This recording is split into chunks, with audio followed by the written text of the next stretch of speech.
Entre 1961 y 1965, la Virgen María se apareció a varias niñas videntes en una pequeña aldea de nombre San Sebastián de Garabandal y les entregó importantísimas revelaciones para la humanidad. Revelaciones y profecías también. No se han cumplido muchas de esas y todo parece indicar que están próximas a cumplirse. Y debido a que se acaba de estrenar la película en México, Garabandal, es que hemos querido hacer este programa para usted, para que pueda saber de qué se trata, qué ocurrió en Garabandal, cuáles son las revelaciones de la Virgen que habla de un milagro y de un castigo también. Sea usted bienvenido a este programa, gracias por estar con nosotros, gracias por acompañarnos. Comencemos con el tráiler de la película Garabandal para que usted se dé una idea de lo que está ahorita en los cines. Mire. Desde el principio he estado mandando informes al obispado de todo lo que ha acaecido aquí. De todo. Conchita, ¿qué te pasa? Conchita, ¿qué te pasa? Conchita. Hay ciertos fenómenos aquí que como científico, como médico, no soy capaz de explicar. Las niñas, fuera de los éxtasis, son perfectamente normales. Ahora, dentro de los éxtasis, tienen una manera distinta de comportarse, digámoslo.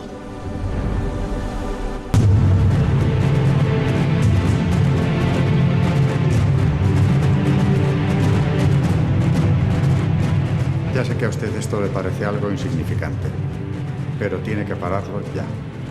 Ayer, para ver al ángel, subieron cientos de personas, según me han dicho. ¿Qué va a hacer usted cuando vayan 5.000?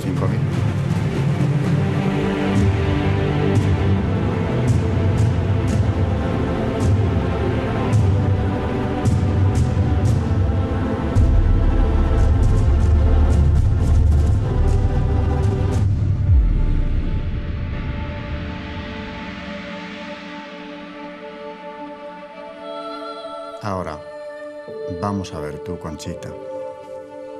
¿Viste a la Virgen María en San Sebastián de Garabandal?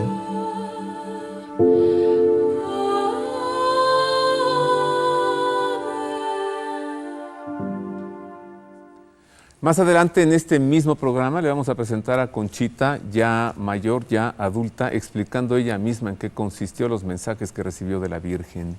Ahí está la película, si usted ya la vio o si piensa ir a verla, espero que este programa le dé mucha más información y de allí la intención de hacerlo. Son grandes conocedores de este tema. Ángel Díaz Bonet, pues en varias ocasiones ha ido a Garabandal con muchos grupos de peregrinos para visitar el lugar y ha estudiado mucho del acontecimiento. Y José Alberto Villasana, por su parte, también es un gran estudioso del fenómeno Garabandal y durante muchos años ha mantenido contacto a través del correo electrónico con los videntes y con gente de San Sebastián de Garabandal. Bienvenido, Ángel. ¿Qué tal, Roberto? Gracias por la invitación. Bienvenido, José Alberto. Gracias a ti por la invitación. ¿Con quién te escribes tú de Garabandal? Bueno, un par de asesores, asesores de la película que estuvieron en el rodaje, aportando información sobre los acontecimientos y creo que incluso uno de ellos al final lo agarraron de actor y lo metieron también ahí. Y él vive en Madrid y 2, 3, 4 veces al año lleva grupos de peregrinos, igual que hace Angelito, de varias partes de España, los lleva a Garabandal. Y él fue el que me avisó que vendría la película en estos días a México. ¿Cómo es Garabandal, Ángel? ¿Cómo es ese lugar? Para luego ver por qué la Virgen se aparece allí, ¿no? Y quiénes son estas niñas. Sí, claro, la Virgen no se aparece por azar en ese lugar. Está en los picos de Europa, en la cordillera norte de la península ibérica, cerca de la ciudad de Santander, en provincia de Cantabria. Y es un lugar que desde la época de los celtas era un lugar de veneración por ellos, los celtas y todas estas tribus o etnias prehistóricas van a dar culto a la naturaleza, a los lugares, a las montañas. Y muchas de las apariciones marianas que han tenido lugar en los siglos en España, han tenido que ver con lugares de culto pagano. Llega la Virgen, se aparece en ese lugar y ella bendice el lugar y lo convierte para su culto, ¿no? Así hay muchos santuarios, mismo el santuario de Guadalupe en Extremadura y otros más. Bueno, y en México, pues no había claro, la diosa Tonanzi, ¿no? Horrible ahí en el Tepeyac, y la Virgen se aparece y los santifican. Sí, en Francia hay muchos montañas donde se daba culto a esa divinidad y donde se hacían sacrificios humanos, ¿no? Entonces ella viene a consagrar ese lugar para el culto cristiano y ese lugar hacerlo su casa. Ahora, Garabandal era un lugar, sui generis en esta parte de España, pues estaba aislado, era un lugar que era inaccesible, tenías que dejar el coche, no podías venir en coche hasta el lugar, entre la nieve, pobre, de los más pobres, pero era un lugar donde todos los días se rezaba el rosario a las 7, sonaba la campana y todos en el pueblo dejaban sus actividades a rezar. O sea que era ya un pueblo mariano de por sí. Entonces, por eso la Virgen viene y se presenta en ese lugar, ¿no? Veamos qué sucedió allí. El acontecimiento, los hechos, vamos, en un breve resumen, ¿qué sucedió? ¿Cómo podemos definir las apariciones de la Virgen María en Garabandal, España?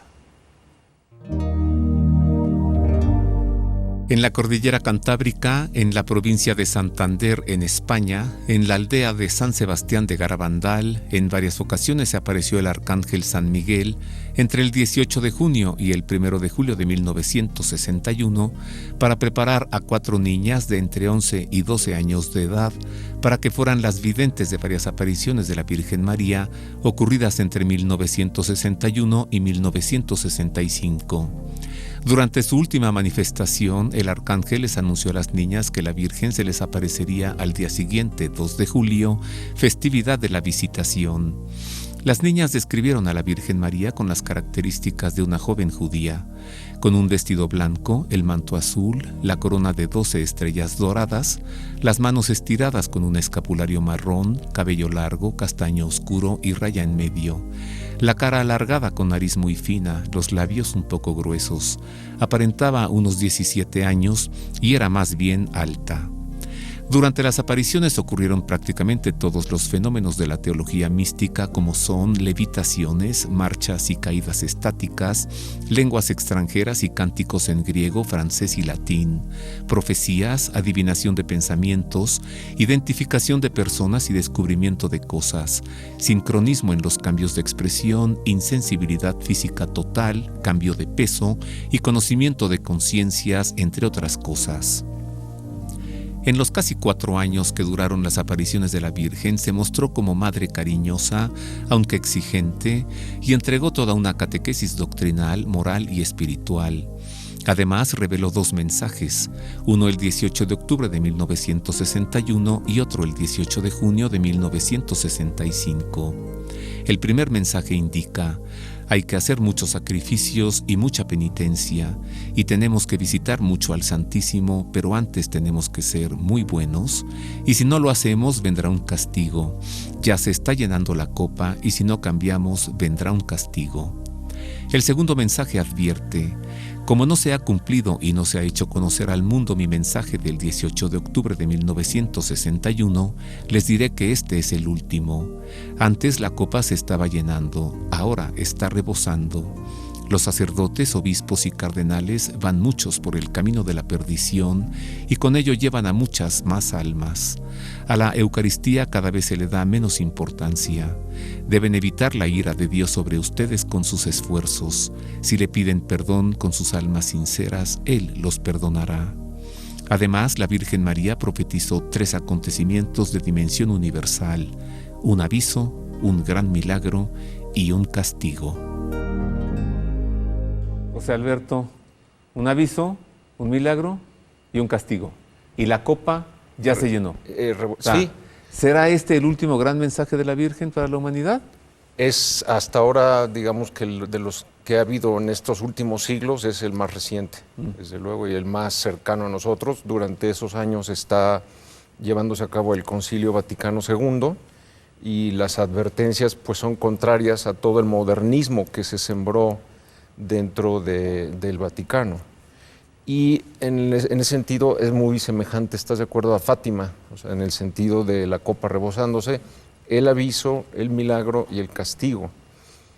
Y de hecho, en las últimas apariciones que tiene la Virgen Santísima a la vidente de Fátima, ya para despedirse, le dice: nos vemos en San Sebastián de Garabandal. Por eso el Padre Pío, San Pío de Pietrelcina, dice que Garabandal es la continuación de Fátima. ¿En qué sentido continúa? ¿En el sentido del mensaje? Al ser acallado el mensaje de Fátima, que debía de haberse publicado en 1960, y se guarda... O a la muerte de Lucía. O a la muerte de Lucía, que también había sucedido. Se olvida mucho, era esas dos condiciones, y no se devela el mensaje, por lo menos en 1960. En 1961 viene la Virgen a decir, aquí está lo mismo. Sí, a repetir lo mismo que había dicho en Fátima. Y la diferencia de la copa que se está llenando en 1961 a en 1965, que está rebosando, ¿qué pasó entre 1961 y 65? O sea, siempre dentro del acontecimiento Garabandal. Es que las apariciones duraron 4 años. Sí, de hecho es único en ese sentido. Están documentadas más de 2,000 apariciones de la Virgen en esos 4 años a las niñas. Al principio dice, la copa se está llenando, 61, ¿no? Y a los mensajes finales, la copa ya se llenó.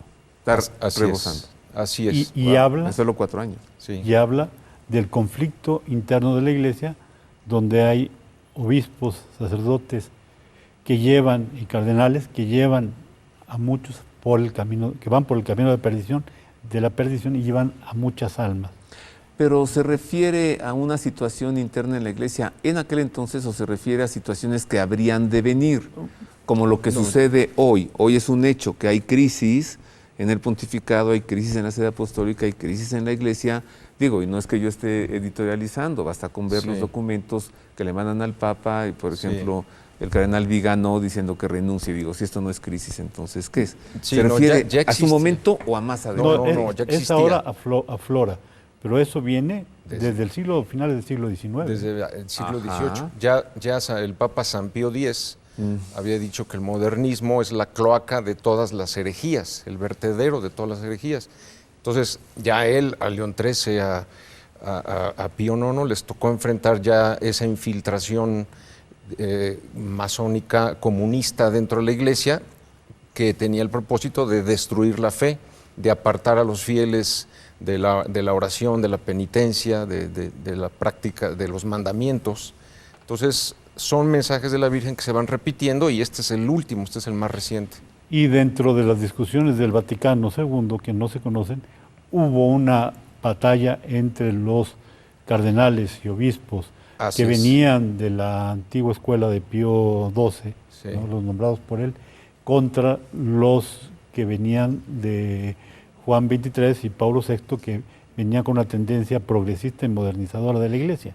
Y no solo, contraria a María, porque los obispos en el concilio, más de 300 obispos, habían ya firmado la solicitud de que dentro de las constituciones existiese una dedicada a la Santísima Virgen como medianera y corredentora, Madre de Dios, etc. Era una constitución que se había preparado, estaba ya firmada, y pues resulta que Juan XXIII y Giovanni Battista Montini bloquean ese documento y relegan a María a una partecita y un capítulo de la Lumen Gentium, sin importancia. O sea, había un ataque ya contra la Santísima Virgen dentro del concilio. Y sabemos que su origen es el mal. Claro, por supuesto. Porque ella pisa la cabeza a la serpiente. Y otra cosa también muy trascendental es la Eucaristía. La Virgen se va a hacer referencia a que cada vez se toma menos en cuenta la Eucaristía. Y en el concilio se sabe bien que se invita a los protestantes, se invita a otros, es el primer concilio donde hay presencia no católica, y se trata de acercarse a ellos tratando del tema eucarístico, relegándolo, y no, así es. Porque eso puede ser ofensivo para los otros. Entonces, Garabandal ve venir el concilio, se vive en ese momento el concilio. En el momento. Es en ese mismo momento que sucede. Hagamos una pausa. Regresamos. ¿Con qué? Mire, ya le hemos presentado el acontecimiento y el mensaje. Ahora, está pendiente conocer la profecía, el castigo y las enseñanzas, ¿no? Porque digámoslo claramente, ¿cuál es el propósito de Garabandal? Toda aparición, todo mensaje que viene del cielo tiene un propósito. ¿Cuál es el de Garabandal? Volvemos con esto y con más.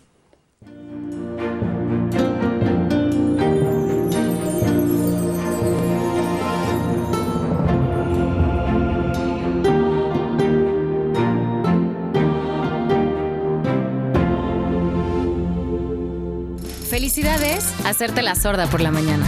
Desayunar una sonrisa. Es tener tu estilo. Esa reacción que hace que tu cuerpo se mueva. Felicidad se escribe con D de delicioso y con S de sabroso. Porque parte de la felicidad es disfrutar los sabores de la vida. Andanza, el aliado que te ayuda en tu tratamiento para el control de peso.